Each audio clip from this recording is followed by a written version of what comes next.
Alright, this is Barbara and Dennis's furnace. Looking at replacing the furnace, possibly doing the AC as well. Got your return drop here. It is 8x25, good size, that can stay. Whether we do the furnace and AC or just the furnace, I do want to replace all of the condensation lines for both. That way we know they are free and clear.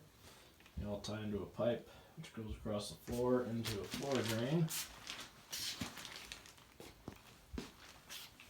Would you guys rather have it that way, or I can put a pump down and run a vinyl line right into your vent here?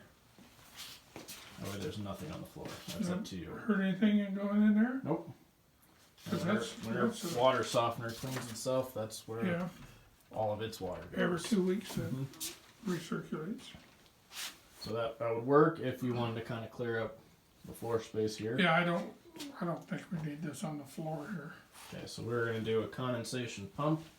And you can pump it right into this vent here. That way there is nothing on the floor. Outside the pump, of course. Your exhaust vent. Most of the joints are bad.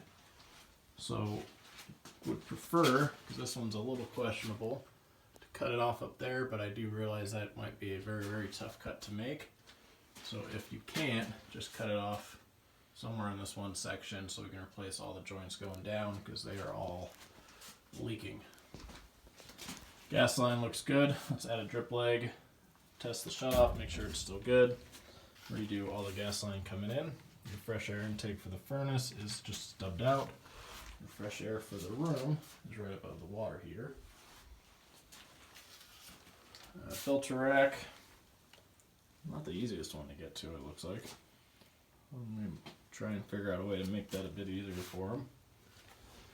If we do the AC, this is just the traditional method of shoving a coil in the supply. So we're going to have to redo this transition probably off the top because our coil will be cased. Pressurize your line sets, flush them, make sure there are no leaks, and make sure everything is good to go. Your electrical comes out in conduit here, goes right up to this switch. So very, very close. Other than that, everything else is pretty straightforward.